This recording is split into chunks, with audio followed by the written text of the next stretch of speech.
afternoon, everyone. Thank you so much for joining another Barometer Readings webcast. I'm Pamela Hastings, Relationship Manager here at Barometer Capital. And today, as always, we are pleased to provide you with a brief macro overview and, of course, address your questions at the tail end of the conversation.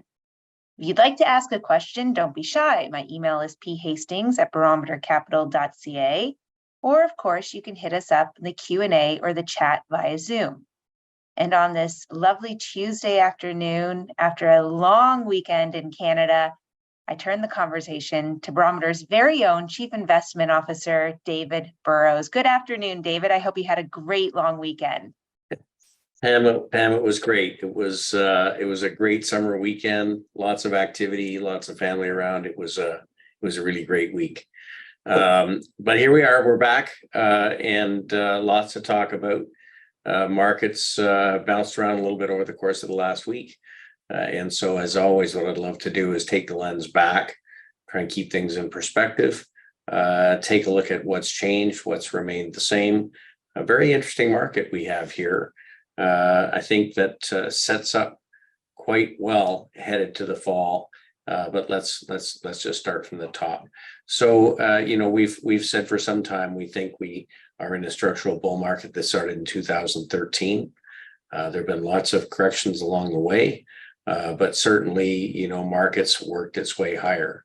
When we look at the last couple of bull markets, we know that we've stayed above this rising 200-week moving average. There have been lots of corrections along the way, notably this correction 1990-91, which turned out to be pretty good sized recession, but the market did hold the rising 200-week. It lasted about 18 months and then was on to make new highs. And then we rallied really from 1991 through midway through 1994 and had just a tremendous rise.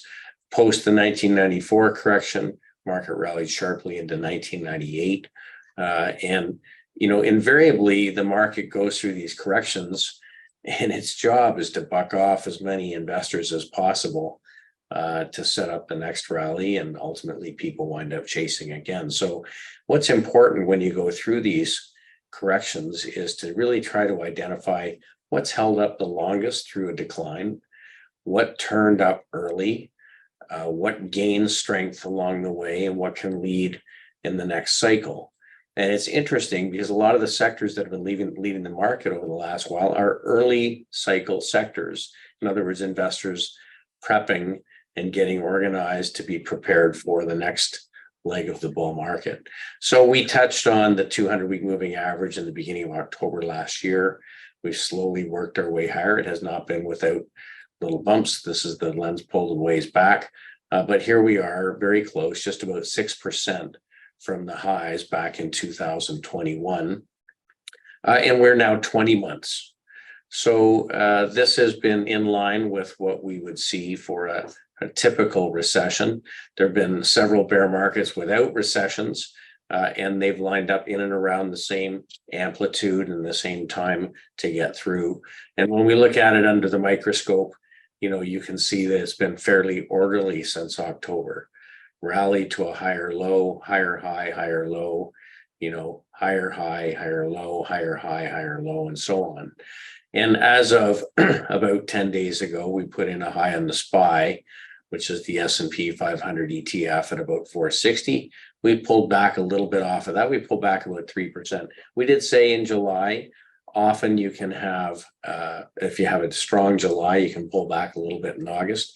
We said we don't expect it to be a significant pullback, but certainly we can pull back to the moving averages. We're coming back toward the 50-day. You can see we gapped higher going back here early July when we broke to a new high and left a little hole in the chart. Very often when there's a gap left behind, you will come back and fill it. So maybe over the next few days, we fill that gap and then we see where we go from there. But clearly higher highs and higher lows. Markets don't go straight higher, but certainly looking orderly. Since, I guess, about the middle part of May, we saw a real acceleration in the industrials. They've been working their way higher since October as well. But on a relative basis, actually, the industrials have been outperforming the S&P over the last few weeks, and notably outperforming the Qs. Now, The global stocks we've talked about, performing well over the past year. They continue to act well. Japan has come out of its long bear market that goes all the way back to 1991. We've had a couple of months here where we've marked sideways. India has continued to work its way higher. One of the large US dealers today pulled China off their recommended list, suggested India might be more timely. And certainly there's lots of good reforms going on there. So lots of things to do in global markets. We're not going to focus on it today, but global equity is actually performing better than US equities. Now, when it comes to rates, same long themes. We had 40 years of declining 10-year yields and fits and starts. You can see, we had business cycles along the way, but in general, lower lows and lower highs. We think we put a generational low in 2020, a lot like the late 1940s, and rates have moved up sharply from there. But keep in mind where we've come from. Really important to remember that just because it feels high relative to the most recent number of years doesn't mean yields are high relative to history. We've had lots and lots of periods of time where yields were considerably higher. So we have to think that that is at least a possibility. And we saw a very nice reversal in this downtrend in yields over the last couple of years. And you can see after consolidating, yields have marked higher over the last 4 months. And that's put a little pressure on a few securities that are very interest rate sensitive. But it speaks to a couple of things. Rates go higher for different reasons. Rates can go higher because the credit quality of the issuer is being questioned. Rates can go higher because there's a ton of issuance or new bonds being sold into the market. Rates can go higher in a 10-year bond because the expectation is perhaps the economy is a little more resilient than what people thought. Or rates could go higher because people think inflation will remain higher for longer. I think there's some modicum of each of those characteristics in the current market. And it's interesting the way people are behaving. Private investors who are sort of longer term investors think, boy, this is pretty good. I can get a higher yield. And there's been a lot of money has moved into bonds while bonds have been in a bear market. If we look at what's happened with hedge funds, they've been going the other way. Hedge funds are pretty short the bond market. They believe that it may be that investors have got this wrong. In our case, we've been short the long end of the US bond market for quite some time. We've talked about it over the last 18 months. And we do think that the risk is that inflation remains a little higher for longer. We also think that probably the economy is a little stronger than what some of the most pessimistic economists have expected. You can see the aggregate bond index sold off from 2020 through the lows in 2022, had a little bounce, but actually really on the year, the aggregate bond index is about flat to down. So investors not getting much for the money that they poured into the bond market. Now, why is it we think that yields are remaining stickier? Well, first of all, the Fed has done a good job of saying you shouldn't expect rates to come down right away. A lot of people have made that bet because over the last 40 years, every time rates went through a rally phase, they ran out of gas and went to lower lows. So the playbook was buy the dip. Well, there's a few things that I think are interesting. First of all, the market is coming to the belief that inflation looking out 5 years actually is more likely to be sticky. So that's finding its way into bond prices. That means we should take a market signal to say, well, what does well in a more inflationary environment? What are the sectors of different asset classes that benefit from that world? And if it lines up that those sectors are behaving better than you would expect, maybe it is that people are building in a little bit more expectation for inflation. Maybe it is that there's a lot of issuance to come. Since the debt ceiling was raised, the US Treasury's issued a couple of $1 trillion worth of bonds. They expect to issue another close to $2 trillion in the next 5 months. This week's a very busy week for issuance in the short end and in the long end. And when we look at the level of indebtedness at the US government, again, that's not something to sneeze at. In World War II, we know debt was piled on to support the war effort. Debt became 44% of GDP. Well, the expectation is that over the next few years, government debt probably finds its way in and around the 40 to 45% range, around the same level as World War II. That's a lot of debt to carry. And certainly the interest costs are going up as interest rates are going up. So the economy's been acting a little bit better. Inflation is a little stickier, probably. Lots of issuance taking place, maybe fewer global buyers of US bonds as the world has split sort of into a multipolar world with the Chinese and the Russians on the other side, and Iranians, but all things to consider. Net to say that the long end of the US bond market remains in a bear market. So our view is there's not enough interest that they can pay us right now to take the risk that inflation eats away at our returns and taxes eat away at our returns. And the US government doesn't just keep issuing more and more debt, making this less attractive. But investors are still piling money into bonds and cash and have been slow to turn on the taps in equities. Again, often the market has a way of teaching people a lesson, and the easy thing or the obvious thing often is not the case. Last time rates started to rise in the 1950s, stocks went up 5-for-1 versus bonds over the next 15 years. When we look at the economic surprise index in the US, the Citi Economic Surprise Index, you can see that despite fears of a recession, actually economic data has been coming in pretty steadily better than expected over the course of the year. So another reason why maybe bond yields have been sticky and moving higher, the global economies may be a little bit stronger. So there's a lot of reasons that could be. One of them has to be probably the amount of US government deficit spending. So we know the Fed's been raising rates, and we know that they've been trying to tighten lending standards. And we've seen here over the last few months, new loans coming down. The problem is on the other side, you're seeing government deficit spending going the other way, one offsetting the other. And that may be helping the economy to remain stronger than the Fed might like to see. All things to think about.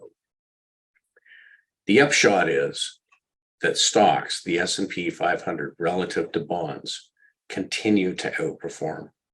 So we think we're in a structural bull market in stocks, both US and global. Stocks are outperforming bonds. We're getting a dividend yield, in many cases a rising dividend yield, and we're getting capital appreciation. Markets looking forward to the new economic cycle. Let's talk about commodities for a minute. If you wanted to bet against the economy, you bet against commodities. And we can see that since April of 22 through July of 23, a lot of money came out of commodities. Yet strangely enough, after correcting, commodity prices have turned back higher. So again, important inflection points to watch for. After underperforming and giving negative returns from 2008 through 2020, commodity prices started to rally. When the Fed started to tighten, money did come out of commodities, but strangely, didn't have a huge impact on price.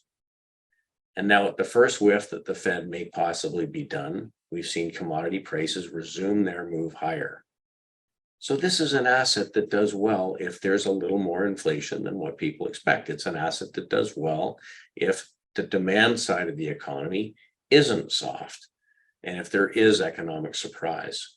It also can do well if the supply side is tight because there's not a lot of new capacity coming on. What it does mean is that when commodities start to outperform stocks, so commodities versus the Dow Jones Industrial Average, when they've made a turn after a long period of underperformance, they've had a tendency to outperform for a long period of time. And so they've done a little better than the stocks since 2020. My guess is that's probably the beginning of a longer period of outperformance. So we want to make sure we take advantage of that. So crude, for instance, after a long period of moving sideways, broke out in 2021, pulled back through the Fed tightening cycle, and recently has reversed and started to move higher. Again, with not very many investors on board, investors positioned in the 5th percentile, meaning 95% of the cases of the last several years, investors had more exposure.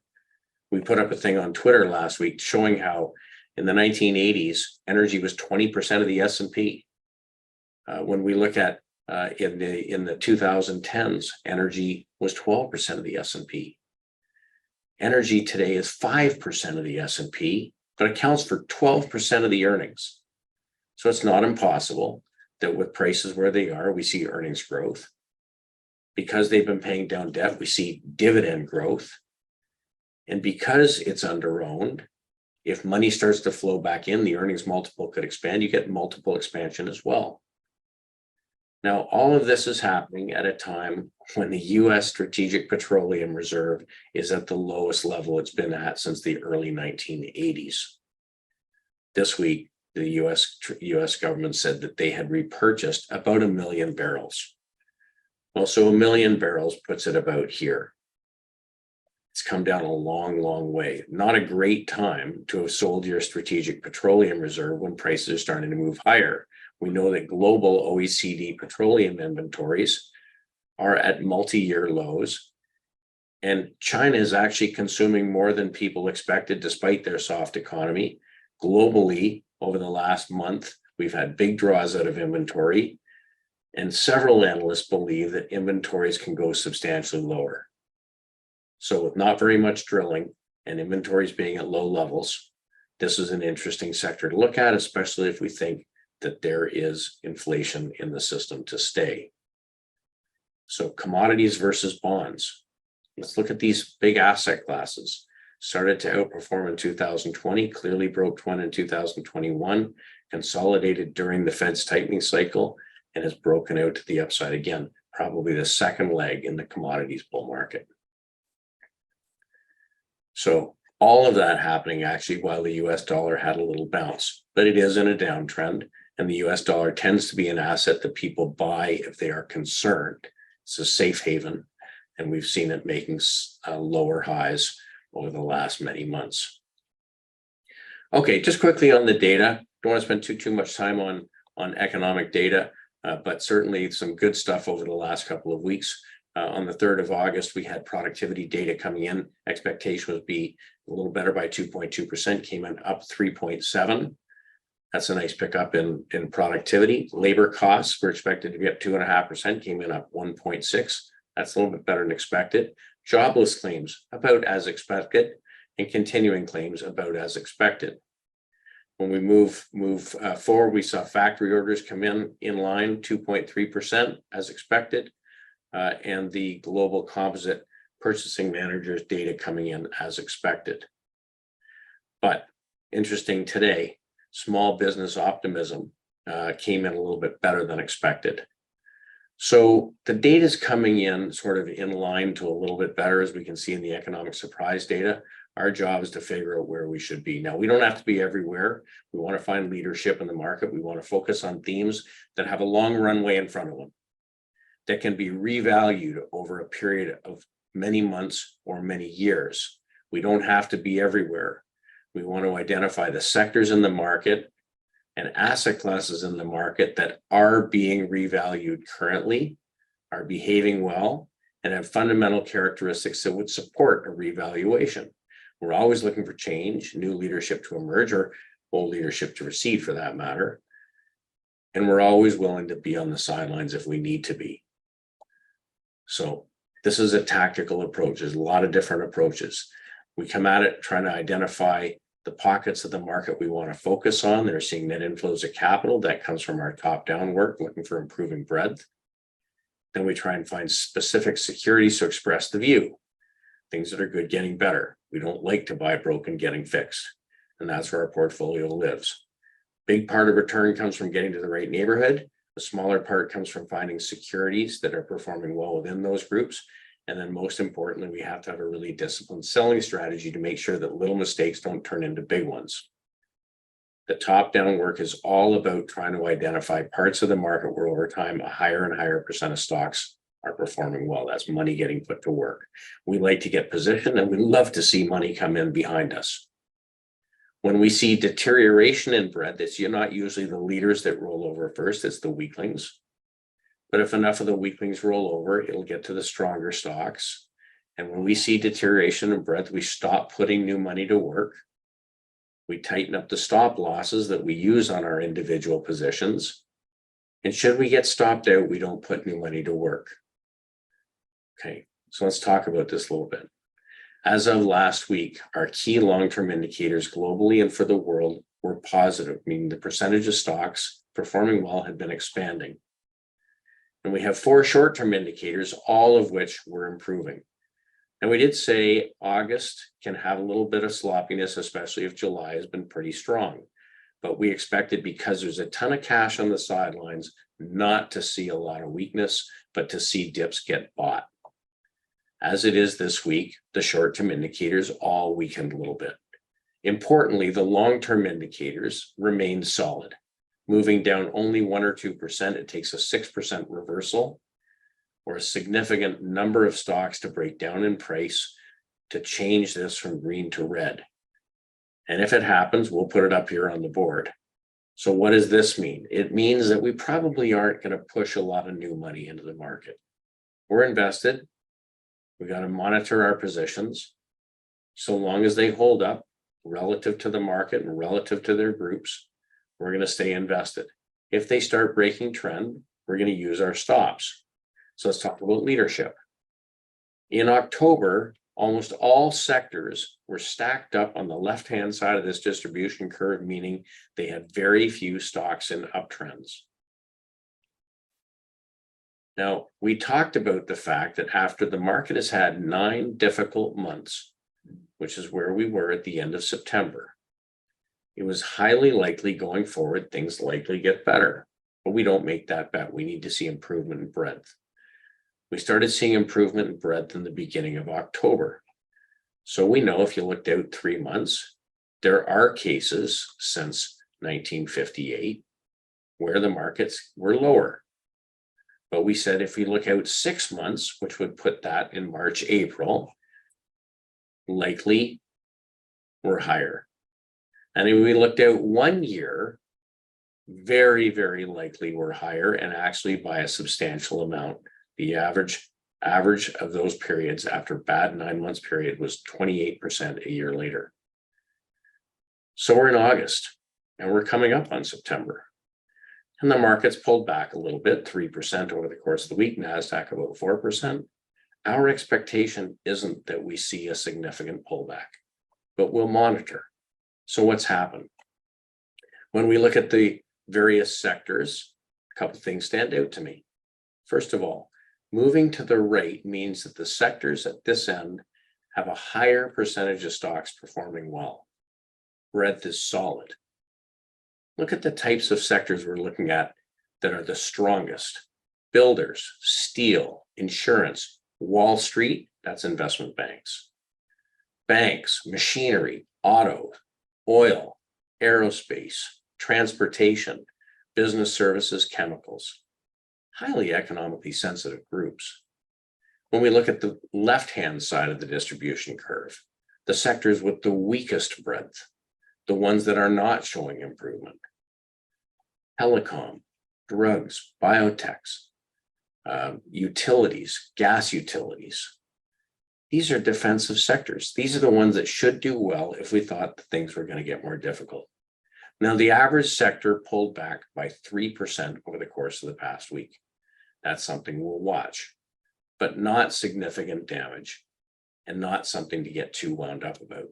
Let's look at the groups. One group we do want to watch is tech. Now, tech has had a great relative rally versus the market until May. And at the beginning of May, tech made up almost all of the return for the S&P for the year, led by the biggest companies, Apple, Amazon, Nvidia, Broadcom, and so on. These are all companies that we have some exposure to. My concern, though, has been that if rates continue to move higher, high multiple stocks have to discount future earnings back to the present at a higher discount rate, meaning they're worth less. You pay a lower multiple for these companies. Now, don't get me wrong. These are great companies, and they are juggernauts when it comes to AI, and they have giant platforms, and they are enormous companies. They make up a big part of the index.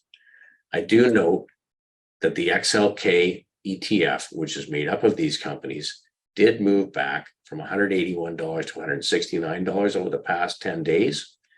We did break the 50-day moving average. That's not something to sneeze at. We did break this trend that's been in place since the beginning of the year. And relative strength, which had flattened out, which we noted last week, moved lower, and it's really at the lowest level it's been at since April. So not something to be overly concerned about. We would not be adding in this area. In fact, we trimmed a little bit of NVIDIA over the last week. These are great companies, but it's not the only place to be, as we've said for several weeks. Lots of exposure. What's doing well? Well, certainly over the last few weeks, financials have been outperforming. We've talked about insurance. Fairfax Financial, Canada's Warren Buffett, certainly have done a great job with their investments. When interest rates go higher, cash gets deployed in bonds yielding a higher yield, which makes it easier to meet the obligations of an insurance company in the future. The market's acting better, their investment portfolio is generating higher returns.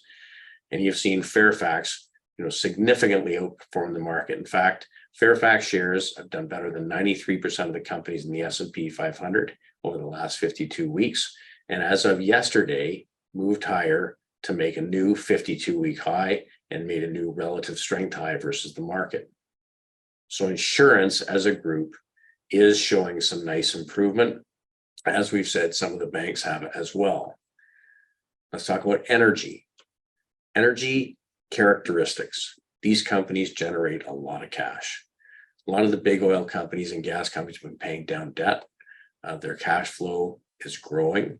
They've been returning capital to shareholders by way of share buybacks and raising dividends. Again, post the Fed's tightening cycle, market seems to be looking beyond the tightening cycle, and these over the last few weeks have started to move higher. So energy versus software, here's an interesting comparison. Energy versus software underperformed from 2014 to 2020, at which point the index was down 90%. Since then, relative to software has made a series of higher lows. And while it pulled back during the Fed's tightening cycle, the moving averages have turned higher. And over the last few weeks, energy on a relative basis versus tech has started to lift. So this is an area that we've been building positions. We've talked about things like CNQ. We've talked about companies like Paramount and ARC. This is Hess Corp in the US. Company pays a 1.1% dividend, but should grow its dividend double digits, trading better than 83% of companies in the S&P, trading above all of the rising moving averages. Natural gas producers, again, came out of this pennant formation technically, been moving higher over the last few weeks. Look at very, very resilient against a sloppy market. And we see Tourmaline, Paramount, and ARC performing very well over the week. In fact, we got a new high close today against a market that's been off 4% over the course of the week. You can see relative strength rising. Services we talked about last week. We talked about Schlumberger as being a significant holding. Look at what Trican has done over the last 4 weeks. Significant outperformance, now better than 91% of companies in the S&P. So we've talked over the last few weeks about some of the themes that led off the lows in 2020, that consolidated through 2022, are really accelerating at this point. And we think these companies can generate a lot of cash and can be a very attractive dividend generator. So lots of exposure through energy, and we've been adding to our energy exposure. Let's talk materials. Materials started to outperform in May. They put in a series of higher lows since then. We talked a little bit about uranium. This is Cameco shares breaking above the range it was in from 2011. That's a 10-year consolidation. And again, right now, trading basically at the highs. We talked a little bit about this company, which is a defense company that builds and maintains nuclear reactors, small modular nuclear reactors, which they've been doing for, well, since the 1960s in submarines in the US. And they're talking about taking this technology and commercializing to be used in industrial complexes and university campuses. Gapped higher on earnings last week. This is an interesting company. It's not a large cap stock. It's a $7 billion company, but could benefit from the reemergence of nuclear power globally outside the US. Industrials, we talked about industrials for a while, relative strength, again, growing versus the market since May. And in fact, going back to March of 2021, fairly steady improvement in relative strength. There's Finning, we've talked a little bit about. We've talked about some of the engineering companies. Ingersoll Rand over the past week had a dynamite week. Today we close at a new 52-week high. So there's lots of things to do. Lots of interesting companies that are generating a lot of cash. The common characteristic are these are companies that don't have a lot of debt, where higher rates are not likely to hurt them.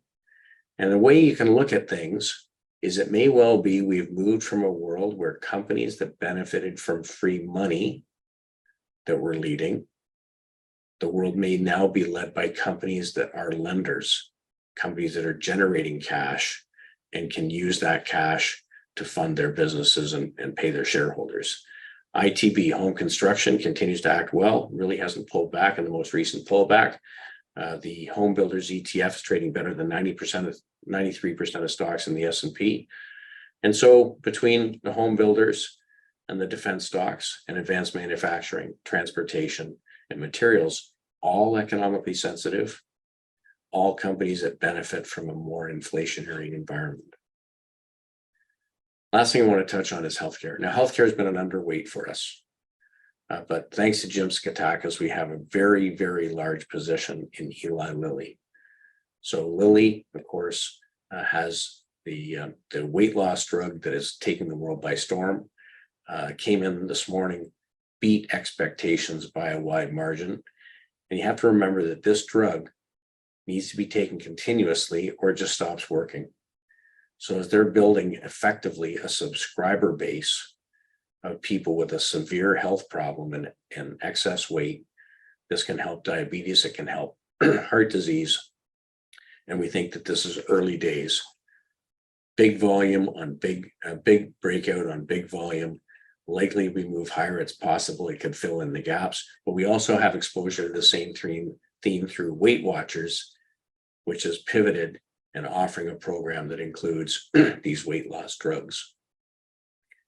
So lots of different things to do in the market that we're in. Things we're not doing. We're still not focused on high dividend paying stocks that act a lot like fixed income.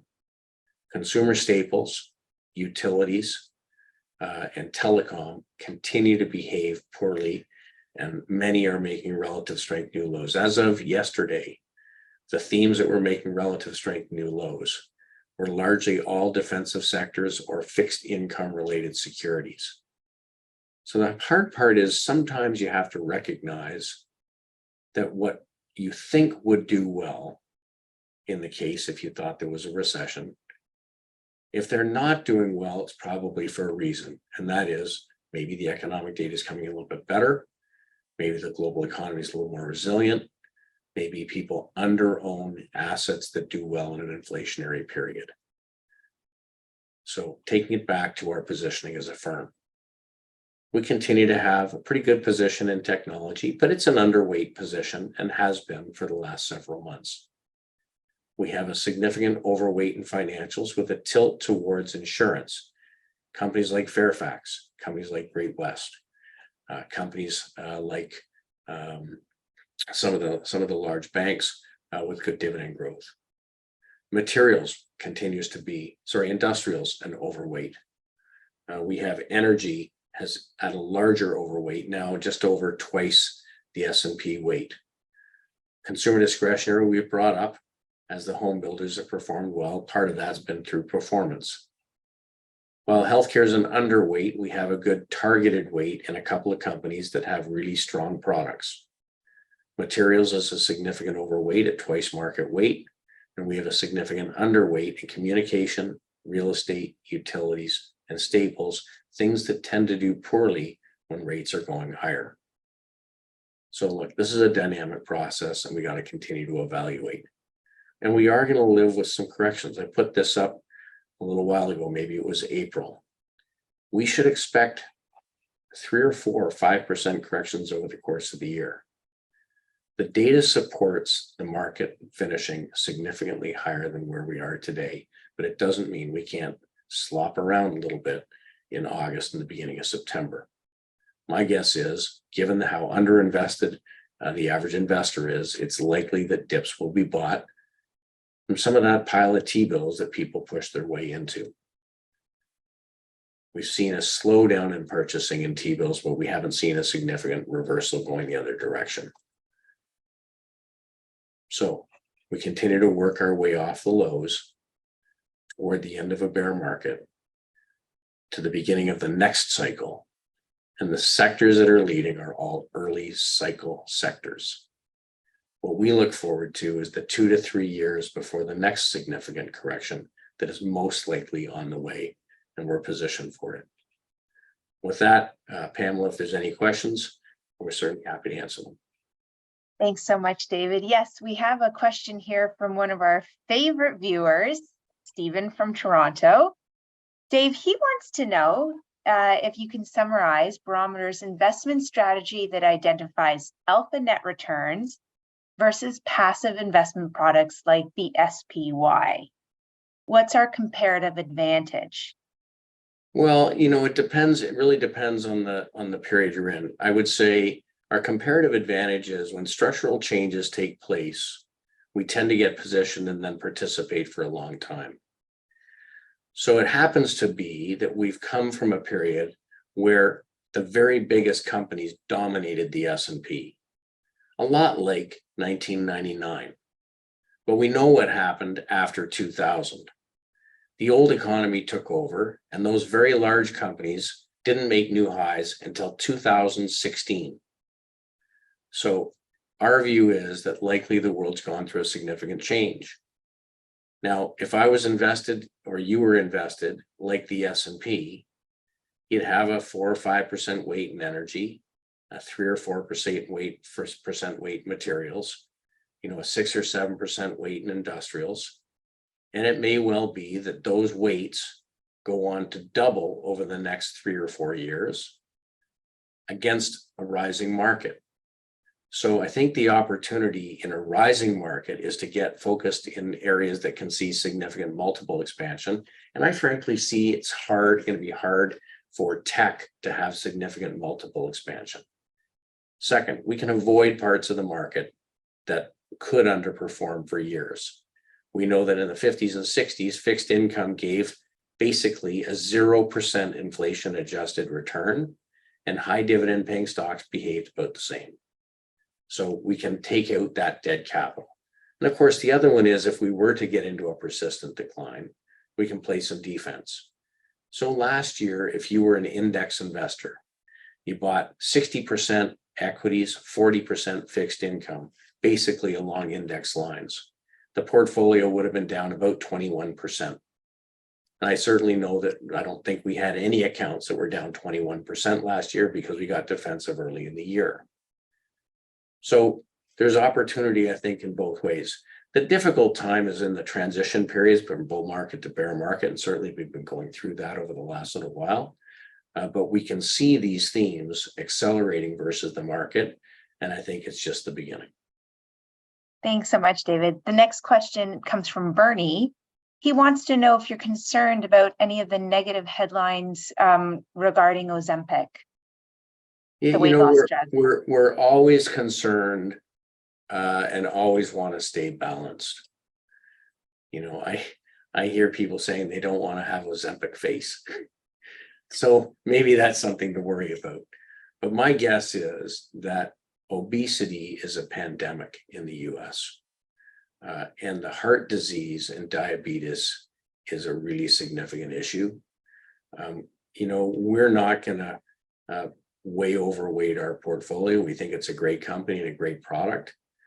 Things can go wrong. And if things start to go wrong, we'll start seeing it in the share price, and we'll use our stop losses to make an exit. So there's pluses and minuses to everything.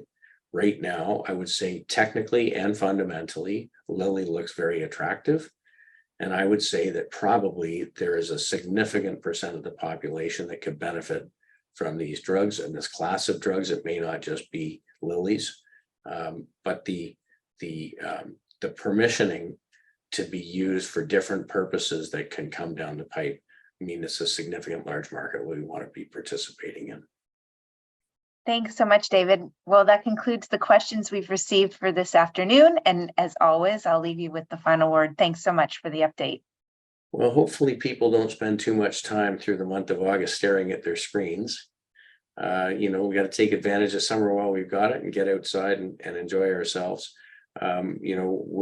We watch all day, every day. We're reevaluating every position we have every day. We run our breadth models, looking at the health of the market every day. And if change needs to be made, it'll happen in a incremental way. I encourage you to tune in as often as you like. And if you've got questions that we haven't answered, please reach out to us. We're happy to have a conversation and hopefully find these useful. So thanks, Pam, very much. I hope everybody Thanks, has a great David. week. You too.